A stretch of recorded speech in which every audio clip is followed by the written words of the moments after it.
ഞാനിപ്പോൾ Ahmedabad junction railway സ്റ്റേഷനിലാണുള്ളത്, ഗുജറാത്തിൽ.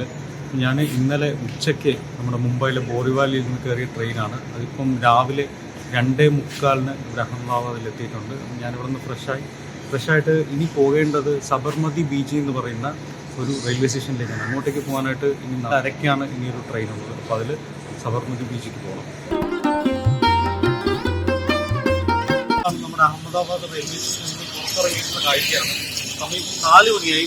ഞാൻ വിചാരിച്ചു ഇവിടെ നിന്ന് ഒരു ബസ് സ്റ്റേജിൽ പോയിട്ട് എനിക്ക് പോകുന്ന സ്ഥലത്തെത്താൻ പറ്റുമായിരുന്നു. ബസ്സില്ല എന്ന് വിചാരിച്ചിട്ടാണ് ഞാൻ അടുത്ത ട്രെയിനിൽ പോകുന്നത്. പക്ഷെ പുറത്തിറങ്ങിയപ്പോഴാണ് മനസ്സിലായത് നല്ല തിരക്കുള്ള ഒരു സ്ഥലമാണ്. ബസ്സുകളൊക്കെ ധാരാളം, ഗുജറാത്തിൻ്റെ സ്റ്റേറ്റ് ബസ്സുകൾ ധാരാളം പോകുന്നുണ്ട്. അപ്പോൾ അതിന് പോയാൽ മതിയാണ്. പക്ഷെ എന്തായാലും ഇവിടുത്തെ കുറച്ച് കാഴ്ചകളൊക്കെ കണ്ടിട്ട് എന്തായാലും ട്രെയിനിൽ തന്നെ പോകാനുള്ള പ്ലാൻ. അതെ, ഞാനിപ്പം സബർമതി ബീച്ച് എന്ന് പറയുന്ന ഒരു സ്റ്റേഷൻ. ഇതിൻ്റെ സബർമതി 2 സ്റ്റേഷനാണ് ഉള്ളത്. ഒന്ന് സബർമതി ജംഗ്ഷൻ എന്ന് പറയുന്ന മെയിൻ സ്റ്റേഷൻ, പിന്നെ മറ്റൊന്ന് സബർമതി ബീച്ച്. ഇത് അത്യാവശ്യം വലിയൊരു സ്റ്റേഷനാണ്. പല ട്രെയിനുകളും പുറപ്പെടുന്ന ഇവിടെയാണ്. എനിക്ക് ഇനി പോകേണ്ടത് പത്താൻ എന്ന് പറയുന്ന ഒരു സ്ഥലത്തേക്കാണ്. പത്താനിലേക്കുള്ള ട്രെയിൻ ഇവിടെ നിന്ന് 6:40 പത്താനിലേക്കുള്ള ട്രെയിൻ. അപ്പോൾ ഇനി ഏതാണ്ട് ഒരു 1.5 മണിക്കൂറിന് മേളിൽ ഇവിടെ വെയിറ്റ് ചെയ്യാനുണ്ട്. ഇവിടുന്ന് ഒരു 2 കിലോമീറ്റർ മാറിയാണ് മഹാത്മാഗാന്ധിയുടെ സബർമതി ആശ്രമമുള്ളത്. അതിൽ മൊത്തത്തിലൊരു ഗാന്ധി തീമാണ് ഇത് കൊടുത്തിട്ടുള്ളത്. നിങ്ങൾക്ക് ആ പുറകിൽ ആ ഒരു ഇത് കാണുമ്പോൾ തന്നെ അറിയാൻ പറ്റും. ആ ഒരു എൻട്രിയിൽ തന്നെ ഗാന്ധി ശർക്കയുമായിട്ടിരിക്കുന്ന ഒരു ഫേമസ് ഫോട്ടോഗ്രാഫാണ് വെച്ചിട്ടുള്ളത്.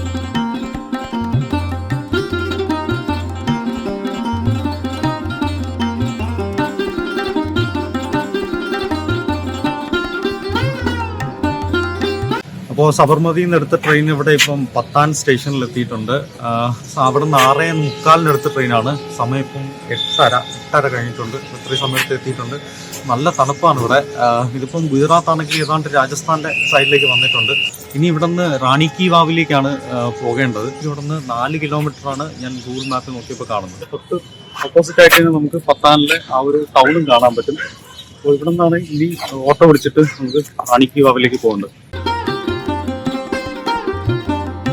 ഗുജറാത്തിലെ പത്താൻ ജില്ലയിൽ സരസ്വതി നദിയുടെ തീരത്തായി സ്ഥിതി ചെയ്യുന്ന ഒരു സ്റ്റെപ്പ് വെല്ലാണ് റാണി കി വാവ്. 11-ാം നൂറ്റാണ്ടിൽ ഗുജറാത്തിലെ സോളങ്കി രാജവംശത്തിലെ സ്ഥാപകനായിരുന്ന ഭീംദേവ് ഒന്നാമന്റെ ഓർമ്മയ്ക്കായി അദ്ദേഹത്തിന്റെ പത്നി ഉദയമതി റാണിയാണ് ഈ സ്മാരകം നിർമ്മിച്ചത്. 1068 ഇതിന്റെ നിർമ്മാണം പൂർത്തിയാകുന്നത്. 2014 ജൂൺ 22 ഈ ചരിത്ര നിർമ്മിതിയെ യുനെസ്കോ ഒരു ലോക പൈതൃക കേന്ദ്രമായി പ്രഖ്യാപിക്കുകയുണ്ടായി. റാണി കി വാവിൻ്റെ ഗേറ്റിൻ്റെ പുറത്തുള്ള ഏരിയയാണ്. ഈ സ്ഥലം നല്ല ഭംഗിയാണ്. അവിടെല്ലാം നിറയെ മരങ്ങളാണ്.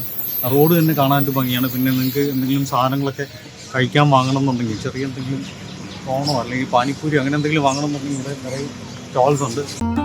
അപ്പോൾ ഇതാണ് ഇവിടുത്തെ ടിക്കറ്റ് കൗണ്ടർ. ഒരാൾക്ക് 40 രൂപയാണ് ടിക്കറ്റിന് ഇന്ത്യക്കാർക്ക് ചാർജ് ചെയ്യുന്നത്.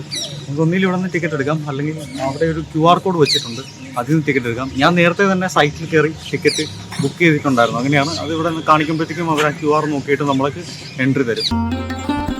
അങ്ങനെ ഞാൻ റാണി കി വാവിൻ്റെ ഉള്ളിലെത്തിയിട്ടുണ്ട്. ഞാനാണ് ഇന്നത്തെ ദിവസത്തെ ഇവിടുത്തെ ഫസ്റ്റ് വിസിറ്റർ. നല്ല ഭംഗിയാണ് ഈ ഒരു ഏരിയ. ഒരുപാട് ഗാർഡനൊക്കെ ചെയ്തിട്ടുണ്ട്. അതിമനോഹരമായിട്ട് തന്നെ അവർ മെയിൻറ്റെയിൻ ചെയ്ത് വരുന്നുണ്ട്. നല്ല തണുപ്പാണ്. എല്ലാവരും ജാക്കറ്റ് ഇട്ടിരിക്കുകയാണ്. എൻ്റെ കയ്യിൽ മാത്രം ജാക്കറ്റൊന്നുമില്ല. നമ്മുടെ നാട്ടിലൊക്കെ മരത്തിൽ കാക്ക ഇരിക്കുന്ന പോലെയാണ് ഇവിടുത്തെ മരങ്ങളിൽ തത്തയും പ്രാവും ഒക്കെ ഇരിക്കുന്നത്. നിറയെ തത്തയാണ്. ഇത് പോകുന്നതെല്ലാം തത്തയാണ്. നല്ലൊരു പ്രത്യേക ഫോർമേഷനിൽ അവർ പോകുന്ന കാണാൻ തന്നെ നല്ലൊരു ഭംഗിയാണ്. ഒരു പച്ച ബാക്ക്ഗ്രൗണ്ടിനിടയിൽ അരളിപ്പൂ പൂത്ത് നിൽക്കുന്നത് നല്ല ഭംഗിയാണ്. നിറയെ പൂത്ത് നിൽക്കുന്നത്. അരളിപ്പൂ മാത്രമല്ല വേറെ ഒരുപാട് പൂച്ചെടികൾ ഇവിടെ നട്ടുപിടിപ്പിച്ചിട്ടുണ്ട്. വലിയൊരു ഗാർഡൻ ഉള്ളിലേക്ക് നടന്നു വന്നിട്ട് വേണം നമുക്ക് ഈ ഒരു റാണി കി വാവിലേക്ക് എത്താണ്ട്. പുറകിൽ അത് താഴേക്ക് ഇറങ്ങിയാണ് റാണി കി വാവിലേക്ക് പോകുന്നത്. അപ്പം പോകുന്നതിന് മുമ്പ് നമുക്ക് വേണമെങ്കിൽ ഇവിടെ റാണി കി വാവിൻ്റെ ഒരു ചെറിയൊരു ചരിത്രവും ഇവിടെ എഴുതി വെച്ചിട്ടുണ്ട്. പല ഭാഷയിൽ, ഗുജറാത്തിയിലുണ്ട്, ഹിന്ദിയിലുണ്ട്, പിന്നെ ഇംഗ്ലീഷിലും എഴുതി വെച്ചിട്ടുണ്ട്.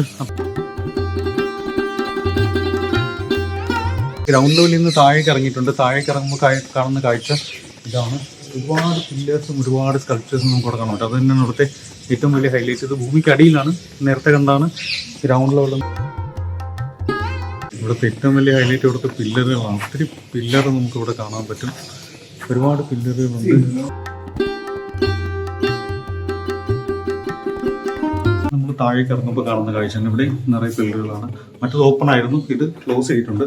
ഇനി അവിടെ താഴേക്ക് പോവാം. ഇതാണ് ഇതിന്റെ ഏറ്റവും താഴത്തെ പോയിന്റ്. അതിനുശേഷം പിന്നീട് ഇല്ല. പക്ഷെ ചില ആളുകൾ പറയുന്നത് ഇനിയും എക്സ്കവേറ്റ് ചെയ്യാൻ ഒരുപാട് കാര്യങ്ങളുണ്ടെന്നാണ് പറയുന്നത്. ഇവിടെ നമുക്ക് ഒത്തിരി കൾച്ചേഴ്സ് നമുക്ക് കാണാൻ പറ്റും. എന്ത് മനോഹരമാണ് ഇവിടുത്തെ കുത്തുപണിയാവുന്നത്. ഇതിനകത്ത് തന്നെ കണ്ടോ, നമുക്കൊരു വിരലിങ്ങനെ കയറ്റി ചിത്രത്തോടെ കൊണ്ടുവരാൻ പറ്റും. അത്രയും മൈന്യൂട്ടായിട്ടാണ് ചെയ്തിട്ടുള്ളത്. പോയിന്റിലും നല്ല രീതിയിൽ കൊത്തുപണിയുണ്ട്. കൂടെയൊക്കെ തന്നെ കണ്ടോ, എല്ലായിടത്തും അതിൻ്റേതായിട്ടുള്ള ഭംഗിയിൽ കൊത്തുപണികൾ ചെയ്തിട്ടുണ്ട്. ഇവിടെ നമുക്ക് ഏറ്റവും കൂടുതൽ കാണാൻ പറ്റുന്നത് വിഷ്ണുവിൻ്റെ അവതാരങ്ങളാണ്. വിഷ്ണുവിൻ്റെ മത്സ്യാവതാരം മുതൽ കൂർമ്മം പിന്നെ ലാസ്റ്റ് കൽക്കി അവതാരം വരെയുള്ള ശില്പങ്ങൾ നമുക്ക് ഒത്തിരി ഇവിടെ കൊത്തുവെച്ചിരിക്കുന്നത് കാണാൻ പറ്റും. ഇതുവരെ നമുക്ക് വരാൻ പറ്റും. ഇതിന് ശേഷം നമുക്ക് അങ്ങോട്ടേക്ക് അലൗഡല്ല. അതിനുശേഷം നമുക്ക് ഇവിടെ നിന്ന് കാണാനേ പറ്റും. മുന്നിലേക്ക് വന്നു കഴിഞ്ഞാൽ നമുക്ക് ഒത്തിരി ശില്പങ്ങൾ വീണ്ടും കാണാൻ പറ്റും. മാരുഗുർജാര വാസ്തുവിദ്യാശൈലിയിൽ ദീർഘചതുരാകൃതിയിലുള്ള വാവിന് 64 മീറ്റർ നീളവും 20 മീറ്റർ വീതിയും 27 മീറ്റർ ആഴവുമുണ്ട്. ഭൂമിക്കടിയിലേക്ക് 7 നിലകളിലായാണ് റാണി കി വാവ് നിർമ്മിച്ചിരിക്കുന്നത്. 212 തൂണുകളും 500-ലധികം പ്രധാന ശില്പങ്ങളും 1000-ലധികം ചെറു ശില്പങ്ങളും ഇവിടെയുണ്ട്. വശങ്ങളിൽ വിശ്രമ സങ്കേതങ്ങളും നൃത്തമണ്ഡപങ്ങളും ഒക്കെയുള്ള ഒരു മാളികയാണ് ഈ സ്മാരകം. ഇവിടുത്തെ മറ്റൊരു പ്രത്യേകത ഏറ്റവും താഴത്തെ പടിയിൽ നിന്ന് പത്താനടുത്തുള്ള സിദ്ധിപ്പൂരിലേക്ക് തുറക്കുന്ന തുരങ്കമാണ്. യുദ്ധസമയങ്ങളിലും മറ്റും രക്ഷപ്പെടാൻ ഉപയോഗിച്ചിരുന്ന ഈ തുരങ്കത്തിന് 10 കിലോമീറ്റർ നീളമുണ്ട്. ഒരിക്കൽ സരസ്വതി നദി ഗതിമാറി ഒഴുകിയപ്പോൾ ഈ സ്മാരകം വെള്ളത്തിലടിയിലാവുകയും കേടുപാടുകൾ സംഭവിക്കുകയും ചെയ്തു. പിന്നീട് 1980-ൽ ആർക്കിയോളജിക്കൽ സർവേ ഓഫ് ഇന്ത്യയുടെ ഖനന പ്രവർത്തനങ്ങളുടെ ഫലമായി ഈ സ്മാരകം വീണ്ടെടുക്കുകയായിരുന്നു. 2001 ശേഷം ചരിത്ര സ്മാരകത്തിന്റെ സുരക്ഷ പരിഗണിച്ച് ചില ഭാഗങ്ങൾ സന്ദർശിക്കാൻ അനുമതിയില്ല. 2014 ജൂൺ 22-ന് ഈ ചരിത്ര നിർമ്മിതിയെ യുനെസ്കോ ഒരു ലോക പൈതൃക കേന്ദ്രമായി പ്രഖ്യാപിക്കുകയുണ്ടായി. വൈകുന്നേരമൊക്കെ വന്നിരിക്കാൻ പറ്റിയ ഒരു സ്ഥലമാണ്. ഒരുപാട് പേരെ അക്കോമഡേറ്റ് ചെയ്യാൻ പറ്റും. നമ്മൾ ശരിക്കും പറഞ്ഞാൽ ആ ഒരു റാണി കി വാവിൽ കാണുന്നതിനേക്കാളും കൂടുതൽ ഏരിയ നമുക്ക് ഇവിടെ കാണാനുണ്ട്. അപ്പോൾ ഞാൻ ഈ റാണി കി വാവിൽ നിന്ന് തിരിച്ച് കുറച്ച് ദൂരം നടക്കാമെന്ന് വെച്ചു. അപ്പോൾ ഈ സ്ഥലം ഞാൻ നേരത്തെ പറഞ്ഞതുപോലെ നമ്മൾ ഈ വരുന്ന വഴി കുറച്ച് നല്ല ഭംഗിയാണ്. അതുപോലെ നിറയെ മരങ്ങൾ കാണാനുണ്ട്. അപ്പോൾ കുറച്ച് ദൂരം ഇവിടെ നടന്നിട്ട് അവിടെ നിന്ന് പറ്റുമെങ്കിൽ ഫോട്ടോ പിടിക്കാമെന്ന് വെച്ചു. റാണി കി വാവിൽ നിന്ന് തിരിച്ച് നടക്കുന്നതിൻ്റെ ഇടയിൽ കണ്ട ഒരു അടിപൊളി കാഴ്ച. എൻ്റെ സൈഡിൽ മുഴുവൻ പോകുന്ന നിറയെ പശുക്കൾ ഇങ്ങനെ പൊക്കോണ്ടിരിക്കുകയാണ്. വരി വെച്ച് പൊക്കോണ്ടിരിക്കുകയാണ്. മാർച്ചിന് പോകുന്നത് പോലെ വരിയായിട്ട് പൊക്കോണ്ടിരിക്കുകയാണ്. മുമ്പിൽ ഇനിയുണ്ട്, കഴിഞ്ഞിട്ടില്ല. അവിടെ ബാക്കിലൊരു മരം മുറിച്ചിട്ട് അപ്പോൾ അത് ഇതെല്ലാം കൂടെ ഓടിച്ചെന്നത് കഴിക്കുന്നതാണ്.